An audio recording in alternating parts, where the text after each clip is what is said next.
Magandang gabi mga kaibigan, mga kababayan at mga kapatid. Marami pong issues ang ating pag-uusapan ngayong gabi. Halimbawa po, yung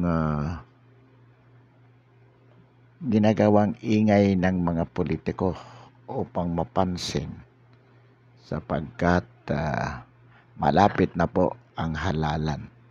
Halimbawa po dyan, sinasabi ni Tito Soto na kailangan buwagin ang IATF.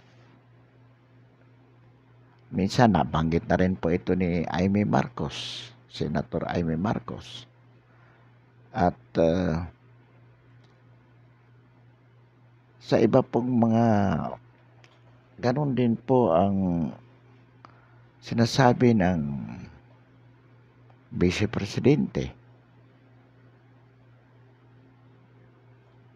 na hindi angkop ang response ng ating pamahalaan tungkol sa COVID-19. Ito naman si Joel Villanueva, ang sabi, upang magkaroon ng tiwala ang sambayanan sa mga baksin, kailangan daw magkaroon ng commercial joint photo shoots ni Pangulong Duterte at BP Lini. Ang sa ganon ay ma-build up ang tiwala ng sambayanan sa mga baksin na agad namang kinagat ng Vice Presidente. Ngunit ang sinabi ni Secretary Roque na dati ayaw ni criticize ni BP Lini yung vaccine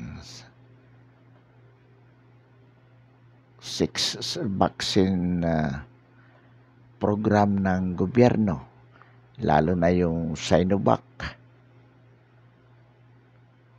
Pagkatapos ngayon na naging matagumpay, ito ngayon nag-o-offer siya na kailangan gawin o pumapayag siya na gawin alang-alang sa kapakanan ng sambayanan. Pumapayag si BP Robredo na magkaroon ng joint photo shoot with the President o with President Duterte. Pero nung sinabi nga ng Malacanang na ni Secretary Roque na bakit ngayon pa, ang sagot po ni BP Lini, namumulitika. Bakit inuuna pa daw ng Malacanang ang pamumulitika sa halip na gawin yung pinopropose ni Joel Villanueva tungkol sa joint photoshoot ng Presidente at Vice President. Sa bahagi naman po ng administrasyon, lumulutang na rin yung posibleng tandem of the father and daughter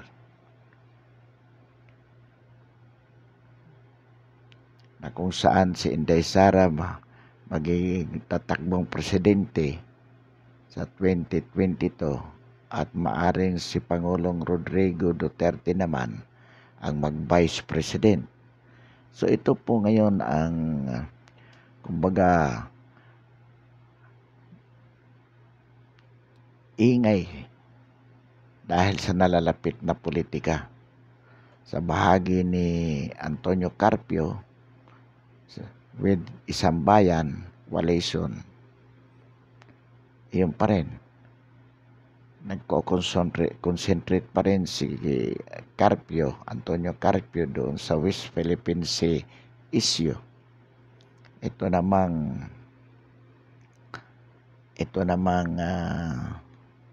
si Trillanes,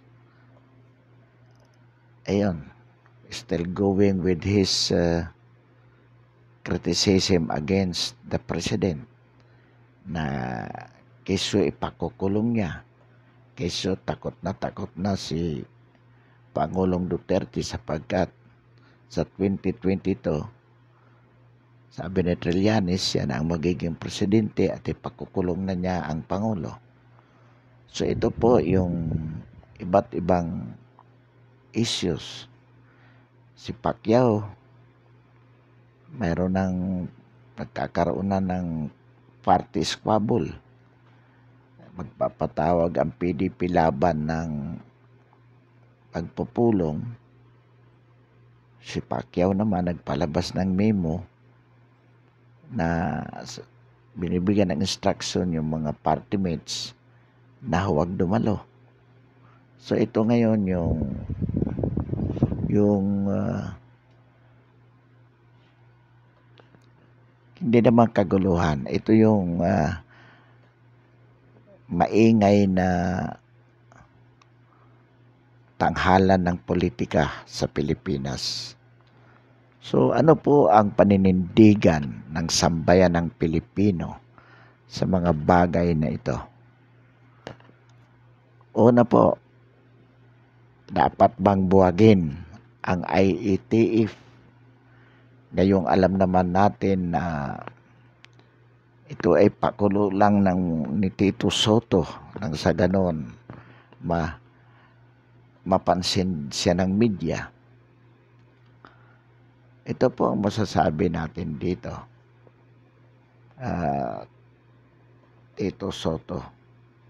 At doon sa mga politiko na para mapansin lamang nagpapanukala na buwagin ang IETF. Mga pulpul na politiko po kayo. Wala sa IETF ang pagkukulang kung bakit tumataas ang COVID sa Metro Manila at sa iba't ibang lugar. Wala po.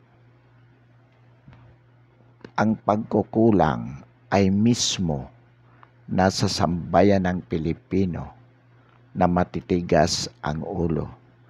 Ayaw sumunod sa mga health protocols. Yun po ang una. Ang pangalawa po dyan, dahil may mga politiko na katulad nyo na nagpapalakas ng loob sa mga pasaway nating mga kababayan.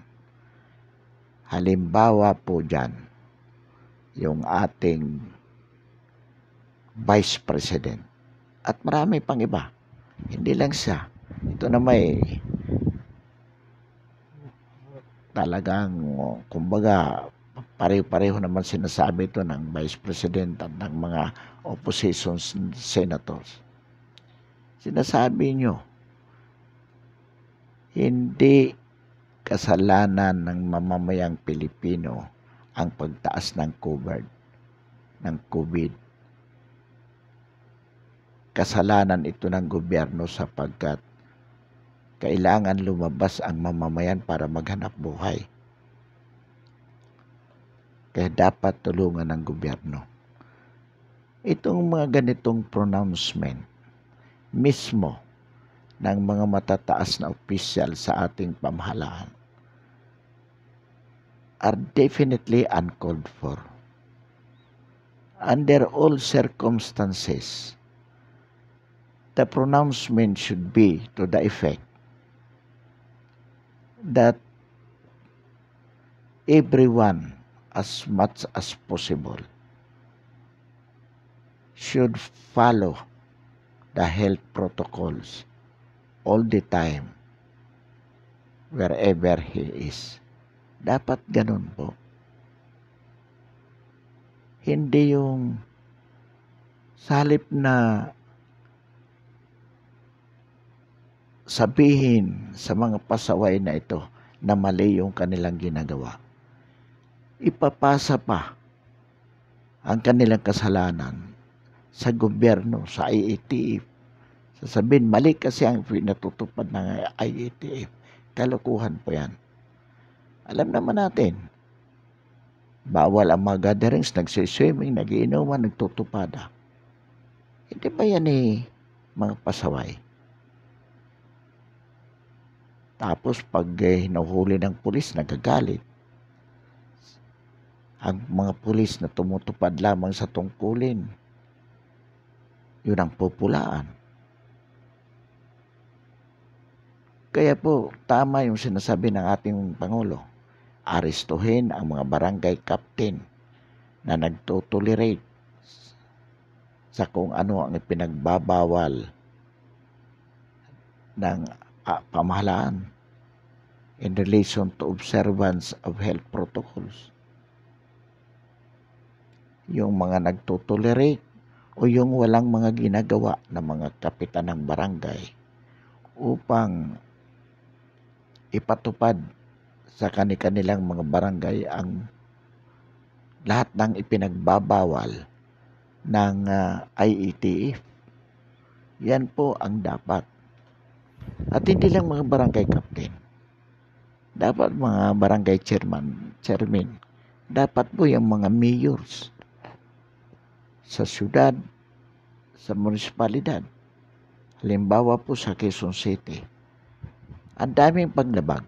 And it is because it appears na walang ginagawa si Joy Belmonte para aksyonan itong mga ganitong paglabag sa kanyang lungsod. Kaya no wonder ang Quezon City ay laging nangunguna sa mayroong pinakamataas na COVID sa araw-araw. Sapagkat ang ating mga mayors hindi seryoso. At kung hindi seryoso ang mayors, mas lalong hindi magiging seryoso ang mga barangay chairman. So, yan po ang dapat na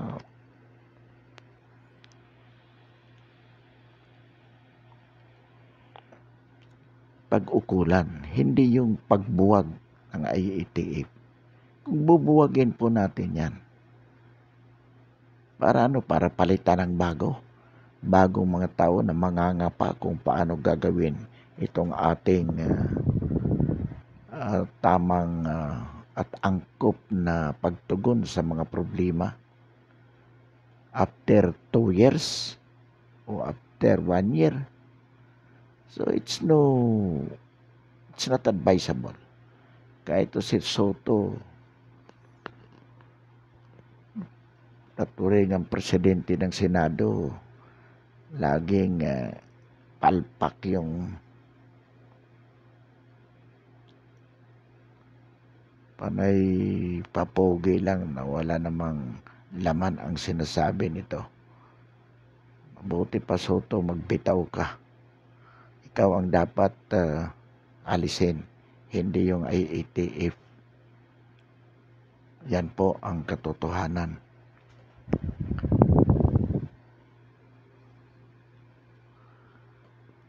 Dito naman po sa kay Leni Robredo, pamumulitika dahil hindi pinayagan o hindi ka pinagbigyan ng Malacanang na kayo ay magkaroon ng joint commercial ng ating Pangulo. Hindi baga ang sabi mo walang kwenta, mali ang response ng government sa COVID at lalo na po dito sa mga bakuna. Nung wala pang dumarating na bakuna, ang sabi mo napakabagal, walang ginagawa ang administrasyon. Nang may dumating, Sinovac, sabi mo wala kang tiwala dahil galing sa China. Ngayon na marami ng bakuna at marami ng may tiwala dito, gusto mo na namang magpapugi o gusto mong magpa-pansin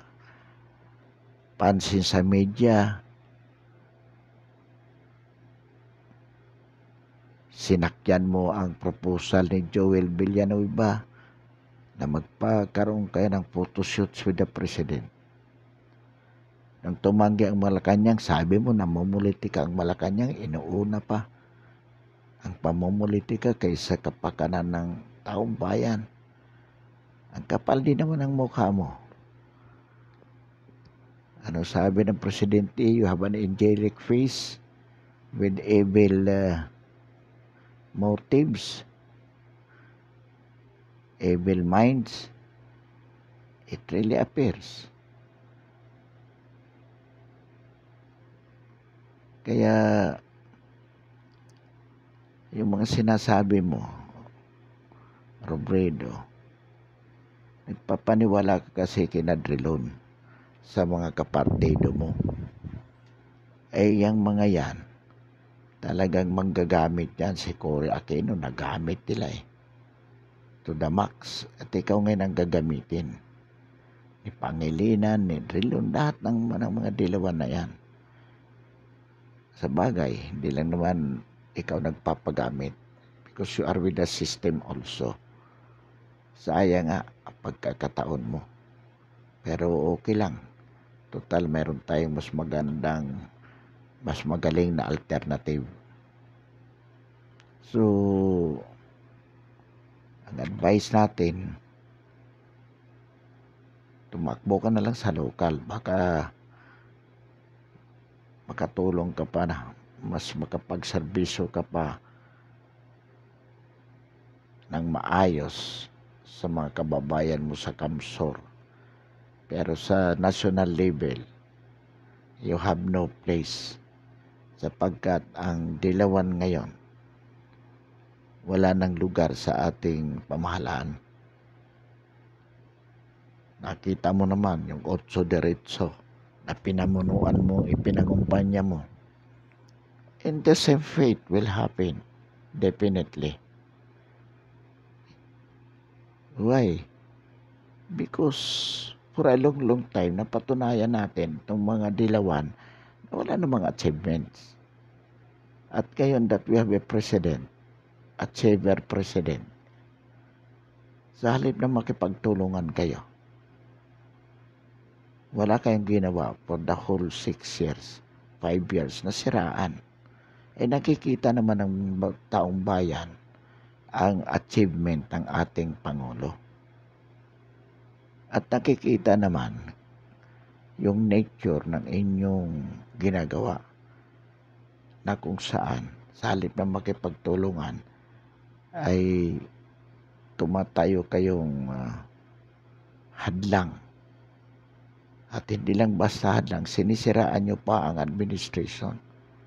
And take note, hindi lang yung paninira is confined within the country. Lumalabas pa kayo sa international community upang i-advertise yung mga kasinungalingan na ibinabato nyo sa administrasyon. And that makes you worse. Kasi hindi naman ang mga Pilipino, hindi naman gago na hindi nila naintindihan yung ginagawa ng Pangulo at ang ginagawa ninyo. Masyado nyong in-underestimate ang mga Pilipino na akala nyo mapapaniwala ang taong bayan sa mga sinasabi nyong kasinungalingan laban sa ating Pangulo. Yan po ang naging problema nyo. At ito ang katayuan ngayon ng opposition. Honestly, it appears na walang pambato ang opposition. Ang inaasahan nila, ikaw VP Leni, sapagkat Vice President ka na. But then, sinasabi nga natin, the fact that you are a vice president is not a guarantee that you can be the next president. Because history tells us na maraming naging VP na hindi naging presidente. Marami. And definitely, in your case, you cannot be. You cannot be. Si Pacquiao,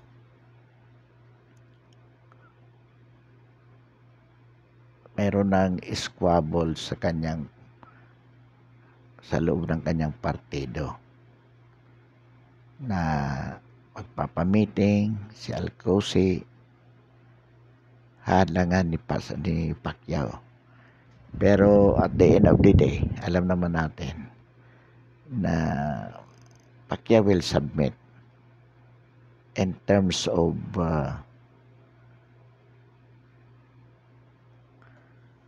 pagpapaubaya. Ang problema nga lang dyan,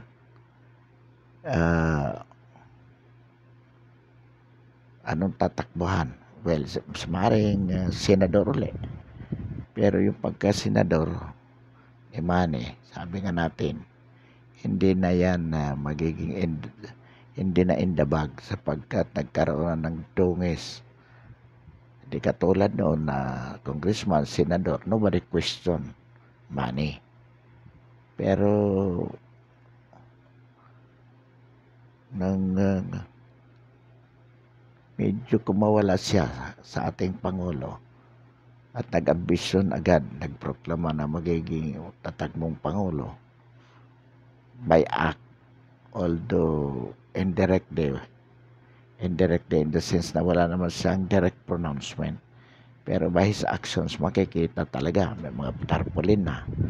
So in other words, nagkaroon siya ng maagang deklarasyon at sinabayan niya ng mga kritisismo sa mga palisiya na ipinatutupad ng Pangulo, which gave signal that Manny Pacquiao is trying to separate ways with the president. Kaya kahit mismo sa partido niya, nabawasan yung kanyang yung respeto at yung kanyang mga tagahanga, mga tagasunod, nabawasan ng malaki.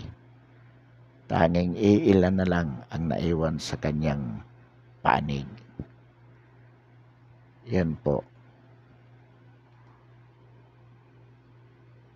Na ngayon, dito po sa team na Duterte,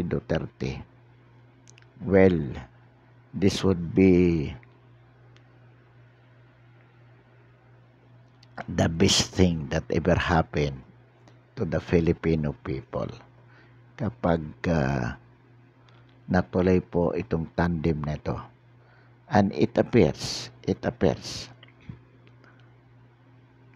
hindi po mag-announce si Secretary Panilo without knowing na talagang posibleng gawin na Pangulong Duterte ang kumandidatong Vice Presidente. So, ibig sabihin, mayroon ng go signal impliedly or expressly kay Secretary Panilo. Doon naman sa kaso ni Sara Duterte, the fact that there is no denial on the part of the President Rodrigo Duterte, nor on the part of Inday Sara. So the pronouncement that was made to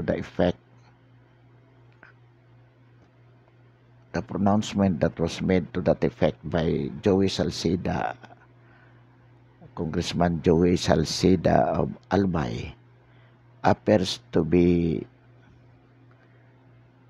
an indirect affirmation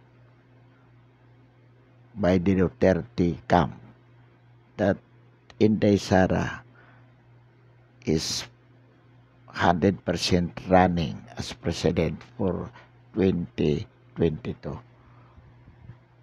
So, yan po ay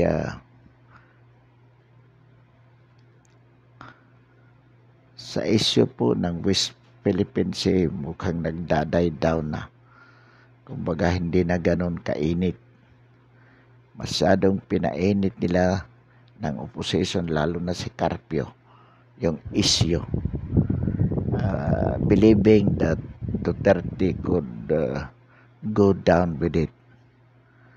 But with the firm stand of the President as regards its policy towards the West Philippine Sea issue, at the end of the day,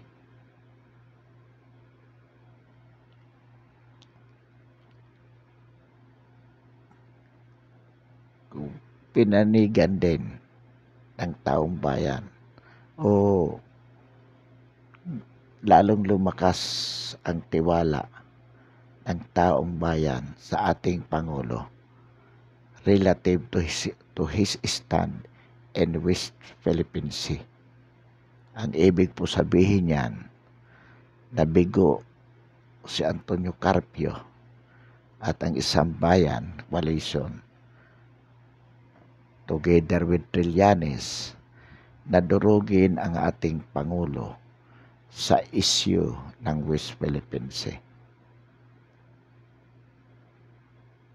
Hindi po nagiba, hindi po nasira ni Antonio Carpio, ni Trillanes at ng kanilang mga kasama ang tiwala ng taong bayan sa ating Pangulo relative to West Philippine Sea. On the contrary, nakita nila ang wisdom ng desisyon ng ating Pangulo. Naintindihan at naunawaan ng sambayan ng Pilipino kung bakit naging ganito ang paninindigan ng ating Pangulo tungkol dyan sa isyu na umiiwas lang ang ating Pangulo sa posibilidad ng digmaan with China. Umiiwas lang po. Ngunit there never was an intent to surrender of the West Philippine Sea of the Philippines sovereignty within the area in favor of China. In fact, if there was that so-called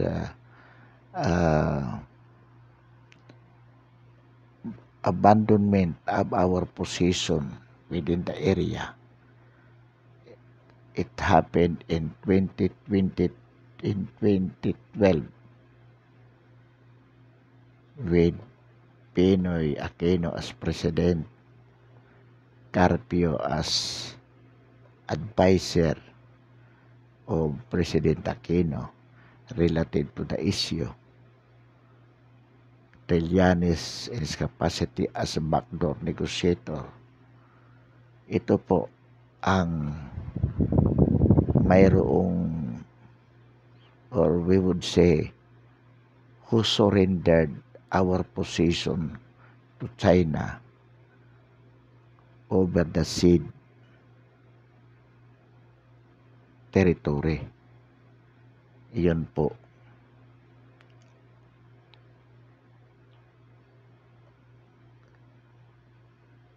Muli po binabalikan natin